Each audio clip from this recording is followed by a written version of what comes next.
나는 부자여서 잘 모르시나 본데 저는 월급이 적은 사람들은 집에 가다가도 잠깐 편의점 앞에서 생각을 한단 말이에요. 아, 내가 근거가 뭐가 있을까요?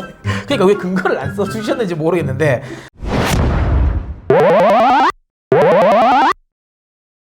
그러면요, 두 번째 보겠습니다. 이제 공동 1위인데 그 중에 생각보다 하나. 많이 나왔어요, 리포트가. 예, 6개나 나왔어요. 네, 6개요. 과자 좋아하시는 분은 다 아는 기업 오리온이 되겠습니다. 6월 21일 날 무려 6개의 리포트가 쏟아졌고 제일 적게 잡은 목표가가 17만 원, 그리고 평균 거의 18만 원대라고 보시면 되겠습니다. 뭐 어쩌고 저쩌고 제목들을 많이 적었는데 제일 궁금한 거는 그거예요. 소비와 관련해서 중국의 소비가 안 살아나고 있다라는 게 최근에 이런 내용들도 있고 둔화시기다 이렇게 얘기하고 있는데 굳이 이 오리온을 선택해야 되나 이런 생각이 듭니다. 저는 이제 개인적으로 이 오리온의 포커스를 잡을 때 이게 소비와 뭔가 관계가 있을까라는 생각도 했거든요. 소비는 소비죠. 과자 먹고. 근데 과자가 경기 나쁘면 과자를 적게 먹고 경기 좋은 과자를 더 많이 먹어요? 나는 부자여서 잘 모르시나 본데 저는 월급이 적은 사람들은 집에 가다가도 잠깐 편의점 앞에서 생각을 한단 말이에요. 아, 내가 이렇게 줄어드는데 이거 카드값 때문에 먹어야 될까? 이거 진짜 과자를 못 하시네. 저는 그냥 경기가 나쁘면 기분 안 좋아서 과자 먹고 경기가 좋으면 또 좋다고 먹고 그럴 것 같은데요. 이렇게 생각의 갭이 커요. 부자와 천민의 차이가. 어쨌든 간. 그래서 저는 이게 소비 민감주로 굳이 저는 엮을 필요가 있을까라는 생각은 하거든요. 그리고 이제 이 오리온이 어쨌든 주력으로 하고 있는 게 오리온은 또 프리미엄 전략을 쓰잖아요. 그렇죠. 비싼 거 판단이. 그러다 보니까 오히려 이런 것들이 더 소비와는 큰 연결고리는 없지 않을까라는 생각이 들어서 저는 개인적으로 나쁘지 않다고 생각은 합니다. 그럼 두 번째는 여기 써져 있는 것 중에 한국하고 중국 법인의 판매량의 고성장이 지속되고 있다. 러시아도. 근데 여기 고성장이 지속된 건 알겠어요. 이분은 찾았나 봐요, 그거를. 근데 고성장의 배경이 도대체 뭔지에 대한 얘기는 해주질 않았어요. 근데 이걸 보니까 그건 있더라고요. 일단 한국 쪽에서의 고성장은 과자류가 약간 고급화된 과자류들이 많아요. 특히 기능성 과자들. 우리가 요즘에 보면 몸 건강 생각하면서 그 설탕 안 들어간 거, 슈가 제로 뭐 이런 과자들 많잖아요. 제가 절대 안 먹는 건데. 저는 그 괜히 양심에 그거라서 많이 먹거든요. 그렇군요. 그래서 슈가 제로 같은 것들이 아무래도 가격이 좀 높아요. 그렇겠죠. 그런 것들도 많고 또 하나는 요즘에 단백질 관련 바들 것들 많잖아요. 프로틴 관련 그런 쪽으로 해서 그것들이 대부분 마진이 또 높거든요. 가격이 비싸단 말이죠. 그런 식의 좀 이런 건강 관련 이 식품들이 많이 나오면서 ASP가 좀 높아진 게 아닌가라는 생각이 들고 그 다음에 이건 있었더라고요. 요건 좀 잘한 게 원래 이 오리온은 포카칩이잖아요. 감자칩은 유명한. 맛있죠. 다른 메이커들이 이 감자칩 가격을 올렸어요. 과자 가격을. 근데 얘들은 덜 올렸더라고요. 그래서 거기서 상대적으로 사람들이 물론 뭐 감자칩을 포카칩 말고 나는 농심 뭐 이런 거 다 다르게 난 무조건 이것만 먹어야 되는 사람도 있지만 그냥 감자칩이 감자칩이지라고 생각하시는 분도 계실 거란 말이죠. 당연히 있죠. 그러다 보면 이거면 이왕이면 과자 싼 게 훨씬 더 낫다. 예를 들어 마트 같은 데 가면 묶음이 또 막 과자는 많잖아요. 한 4개씩. 묶여 있는 거. 근데 그 영업을 오리온이 많이 한 것 같아요. 국내에서. 그러면서 이제 이쪽 관련 부분에 또 매출이 늘어났다라고 생각이 들고요.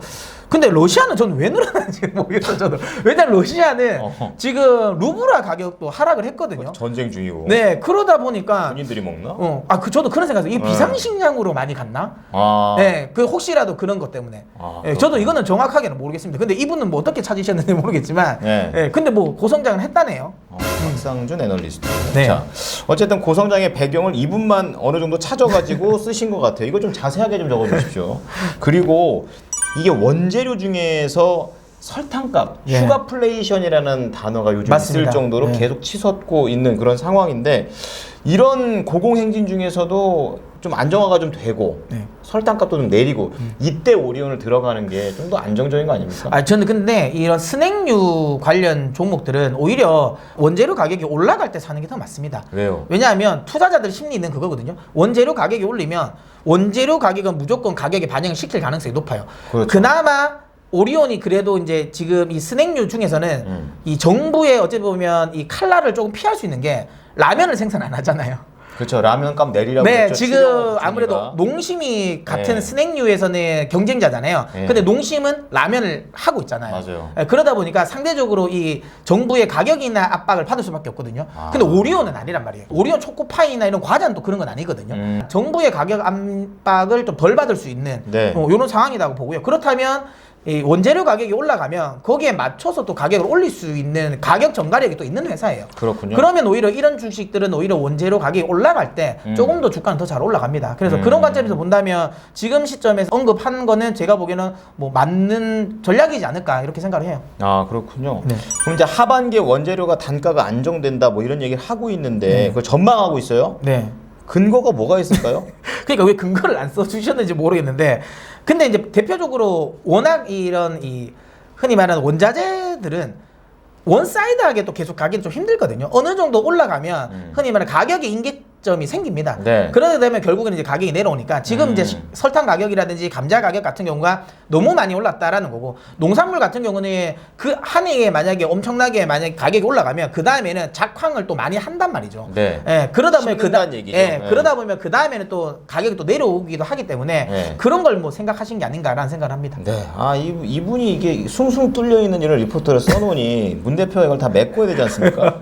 자 그리고 월별 매출 기여도라는 거가 여기 안에 있길래 봤거든요. 네. 근데 중국 쪽에서 무슨 고성장이 계속 이어진다라고 아까 얘기했잖아요. 근데 작년 수준의 3분의 1 수준밖에 안 돼요. 그럼 월별 매출 기여도라는 것이 떨어진 건데 왜 그게 고성장을 하고 있냐? 말이 안 맞잖아요. 아 근데 뭐 약간 따뜻한 아이스 아메리카노 같은 느낌일 수는 있는데 근데 그거는 맞죠. 그러니까 전년 동기 대비해서는 올해도 마이너스긴 하겠지만 전년 동기 대비해가지고는 마이너스가 많이 준 건 맞거든요. 네. 예, 그렇기 때문에 고성장은 맞죠. 예. 그런 딱 거예요? 그것만 따져서 보면. 네. 아, 약간 그런 거군요. 네. 자, 그럼 마지막으로 이 MSCI 동종업체 분포도가 쫙 나와 있는데 네. 경쟁사들은 대부분 A 등급에 많이 포진되어 있어요. 네. 근데 오리오는 B라는 거죠. 네. 안 좋은 거잖아요. 어떻게 해석해야 됩니까? 맞습니다. 그러니까 요즘에 많은 이제 주식 투자를 할 때 그 ESG 관련해가지고 많이 이제 관심을 두잖아요. 아, 예. 그래서 ESG가 좀 낮으면 인덱스 펀드들이 일부러 이제 낮은 주식은 좀 안 사는 경향도 있거든요. 아. 근데 우리나라는 아무래도 기본적으로 그 예. 지배 구조와 관련된 부분 때문에 그러니까 A를 받기가 좀 쉽지는 않거든요. 그렇군요. 예, 근데 이거 그렇게 된다면 만약에 예를 들어 인덱스 펀드들이 내가 과자류 쪽을 내가 만약 매수를 하고 싶다라고 할 때 네. 굳이 이게 ESG에서 그 쉽게 말하면 이 점수를 B등급을 받았다고 해서 오리온을 안 사진 않을 것 같아요. 그거랑 제가 보기 큰 영향이 없을 것 같아서 제 생각에는 뭐 그렇게 이거는 그 주가에 큰 영향을 미치는 요소는 아닌 거라고 이게 편입 같습니다. 편출되는데 기준되는 거 아니에요? 근데 조금은 되죠. 안 되진 않지만 그런다고 해서 이게 B등급이라고 해서 이거 편출되진 않아요. 아 그래요? 네. 그거 다 편입되는 것도 아니고. 그건 막 엄청 큰 영향이 있는 건 아닙니다. 네. 엄청 크지 않은 걸 여기다 왜 넣었을까요, 이거는? 자, 그리고 목표가는 유지인데 18만 원이나 잡았어요. 네. 차트 보니까 간 적이 없습니다. 그냥 지르신 건지 달성 가능한 겁니까, 이거? 이분도 용기가 있으시네요. 네, 아까랑 다른데요. 그분이랑 뭔가 이분은 E 같고 아까 그분은 I가 아닐까 이런 생각이 성향이 드는데요. 그렇네요. 18만 원 폐기예요. 예. 가능해 보입니까, 이게? 근데 뭐 사실 항상 제가 이야기했잖아요. 목표가라는 건 예. 딱 고정은 아니에요. 그렇구나. 목표가 18만 원을 했지만 나중에 업황이 달라지면 또 내릴 수도 있습니다. 그래서 이건 너무 신경 쓰실 필요는 없고 그만큼 이거를 분석하시면서 자신감이 있으셨다라고 생각되는 것 같아요. 그럼 문 대표는 얼마 줄 수 있어요? 저는 안 살 것 같아요. 안 삽니다. 저는 예. 안 살 것 같아요. 여러분 말을 끝까지 들어보셔야 돼요. 자, 외풍에도 견고한 펀더멘털이라는 이런 제목을 했었는데 글쎄요, 문 대표한테는 견고하지 않았던 펀더멘털입니다. 끝.